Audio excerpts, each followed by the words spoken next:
और केंद्र सरकार भेदभाव करती है। EWS आर्थिक रूप से जो सवर्ण समाज को आरक्षण मिला वह भी तो 49.5% जब पूर्व से आरक्षण दिया गया है तो उससे 50 से अधिक हो गया वो भी। लेकिन ना कोर्ट ने इसी विचार के लोग यदि गरीब गुरबा के पक्ष में संविधान सम्मत कदम उठाते हैं तो फिर ये कोर्ट के द्वारा हमारे अधिकार से हमको वंचित करने का साजिश रचता है। यह 1 दिवसीय धरना। अच्छा, चलिए बता दीजिए आपका नाम क्या हुआ? मेरा नाम काम क्या है, क्या करते हैं? यस मेरा नाम राजेंद्र यादव है। मैं राजद का 89-90 से ही राजद का समर्थक हूँ। लालू जी कई बार आए, हम लोग। ऐसा तो नहीं है, बहुत सारे नेताजी को देखते हैं बड़ा बड़ा पोस्टर में एकदम चेहरा एकदम ऐसे लगा लेता है, लेकिन वो ग्रांट पे कभी जाते नहीं, उन लोगों के घर तक जाते नहीं है जिन लोगों को जरूरी है नेताजी का। क्या है? बहुत माकूल सवाल आपने किया, इसके लिए मैं आपको धन्यवाद देता हूँ।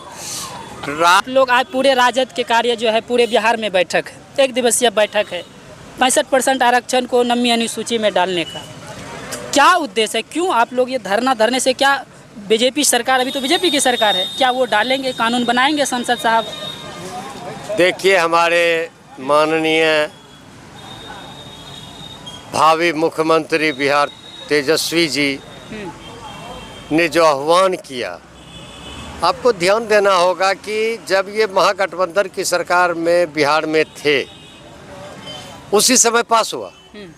उसी समय सभी दल के लोग गए, प्रधानमंत्री से मिले और उस समय तक प्रधानमंत्री कुछ दिन के बाद इसको रिजेक्ट कर दिए, मानने से इनकार कर गए।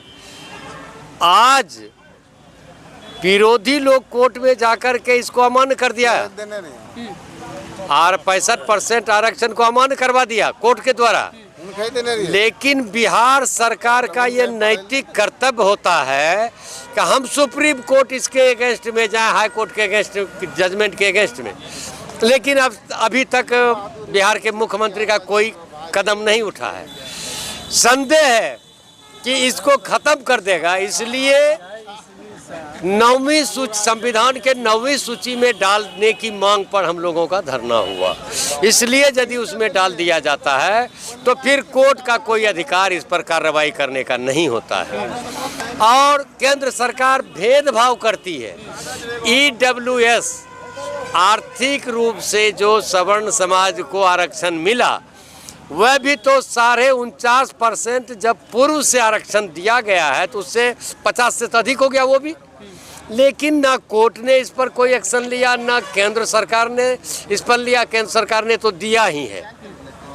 तो आप यदि संविधान का उल्लंघन करते हैं, नियम का उल्लंघन करते हैं तो वह मान्य है। और हमारे पार्टी के लोग, हमारे नेता लोग, समाजवादी विचार के लोग यदि गरीब गुरबा के पक्ष में संविधान सम्मत कदम उठाते हैं तो फिर ये कोर्ट के द्वारा हमारे अधिकार से हमको वंचित करने का साजिश रचता है। यह 1 दिवसीय धरना आज शुरुआत है। आने वाले 2025 के चुनाव में भाजपा और जदयू को अपना जमानत बचाना भी मुश्किल हो जाएगा और तेजस्वी जी के नेतृत्व में बिहार सरकार बनेगी और तेजस्वी जी बिहार के मुख्यमंत्री बनेंगे। देखिए, हम जो है लगातार बारी बारी से एक कार्यकर्ताओं से बात किए हैं और सारे लोगों ने जो है जवाब है एकदम स्वतंत्र तरीके से और अच्छे से जवाब दिया है। अच्छा, चलिए बता दीजिए आपका नाम क्या हुआ? मेरा नाम काम क्या है, क्या करते हैं? यस मेरा नाम राजेंद्र यादव है। मैं राजद का 89-90 से ही राजद का समर्थक हूँ। लालू जी कई बार आए, हम लोग उनके समय में काम किए और पूर्व जिला प्रवक्ता भी हम राजद भागलपुर, उस समय जिला संगठन भागलपुर था, हम रहे हैं। और हम लोग समाजवादी विचार के हैं, समाज के लिए काम करते हैं। छात्र जीवन से लेकर आज तक किसान हो, मजदूर हो, बेरोजगार हो, लाचार हो, बेबस हो, उनके लिए हम लोग जितना आंदोलन किए हैं क्षेत्र की जनता जानती है। अच्छा, ऐसा तो नहीं है, बहुत सारे नेताजी को देखते हैं बड़ा बड़ा पोस्टर में एकदम चेहरा एकदम ऐसे लगा लेता है, लेकिन वो ग्राउंड पे कभी जाते नहीं, उन लोगों के घर तक जाते नहीं है जिन लोगों को जरूरी है नेताजी का। क्या है सर? बहुत बहुत बहुत माकूल सवाल आपने किया, इसके लिए मैं आपको धन्यवाद देता हूँ। राजनीति लोग अब करने लगा, जैसे माफियागिरी करते हैं, ठेकेदारी करते हैं, भ्रष्टाचार के बल पर काम करना नहीं है। पुल बना, पुल गिर रहा है। आज देखिए बांध कट गया आपका सैदपुर में, 50 करोड़ रुपया भेजा गया मरम्मत के लिए। पिछले वर्ष जो है कि ठोकर नंबर 8, 7 और 9 डैमेज हो गया था, पैसा भेजा गया और पैसे का बंदर बांध कर दिया, और जिसके चलते वह ठोकर डैमेज हुआ और बांध कट गया। यह किसका दोष है? यह दोष व्यवस्था का है। हमारे जनप्रतिनिधि को चाहिए, एमएलए को चाहिए, एमपी को चाहिए, सरकार को चाहिए, विभाग को चाहिए कि हम जनता का जो है कि रख रखाव कैसे करें, बांध से, कटाव से कैसे बचावे। ये जानबूझ के पैसा बंदर बांध करके रख लिया पॉकेट में, और आज आम जनता त्राहिमाम की स्थिति में है। आज बांध से कटने से जो प्रभावित हुआ, उसके बाद रोड का नाला भबड़ा खोल करके प्रशासन ने पानी को बहा दिया। हमारे लाखों लोग रंगड़ा प्रखंड हो या इस्माइलपुर प्रखंड हो या गोपालपुर प्रभावित है। किसानों का फसल बर्बाद है, आज चारा नहीं मिल रहा है, बीमारी फैल रही है, कोई सहयोग नहीं है, कोई डॉक्टर की व्यवस्था नहीं है। जो लोग भूखे प्यासे हैं उसको भोजन पानी का व्यवस्था नहीं होता है। दिखाने के लिए कुछ जो है सामूहिक किचन चला रहे हैं, और वो दिखाने के लिए है, बनता कुछ है, अब बिल बनता कुछ है।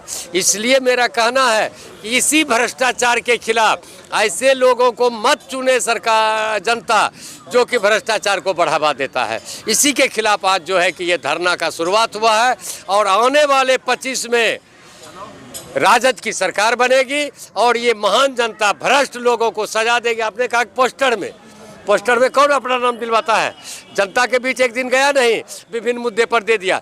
एडवर्टाइज का ज़माना हो गया, डिजिटल ज़माना हो गया, प्रचार प्रसार से ही काम निकलता है, सच्चाई के लिए नहीं।